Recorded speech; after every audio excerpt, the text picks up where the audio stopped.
In order to really capture the place that you're traveling to, you need to pay attention to what we call local character. This is the stuff that really sets apart the place that you are in. It distinguishes it from other cities or towns. So in Stockholm, what sets it apart is the harbors, the boats, the ferries, the alleyways, the really ornate and uniquely styled buildings. In Amsterdam, it could be the canals, the boats, the biking. In Iceland, the nature, the thermal spas, the black sand. In Hong Kong, it could be the ferries, the skylines, and the markets. In comparison to a contained scene like the greenhouse or the old town, this is going to be stuff that you sprinkle throughout your film. It's just little details that set the city apart that you're going to be coming across throughout your travel. Stop for a minute, capture the rosebush. Stop for a minute, capture the building, get a wide and an up close, and then stop and continue your travels.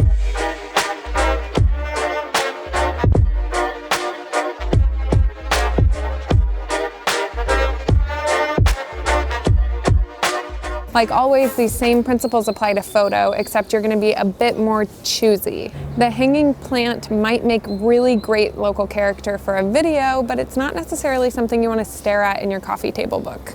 Or maybe you do. I don't know. Just be choosy. Just make sure that you're selective about what you were photographing and that you really want to take that with you to remember this experience.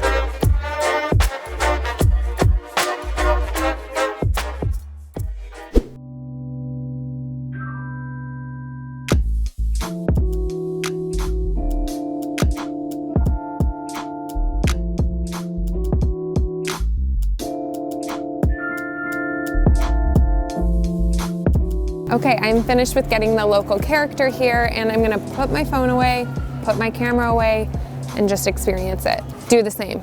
Okay, so we hope that this was helpful for you guys in learning how to capture a place and all of its unique qualities. You can access the full course and learn all about how to document your trip at brighttrip.com/documentyourtrip, and I will see you guys in the next one. Bye!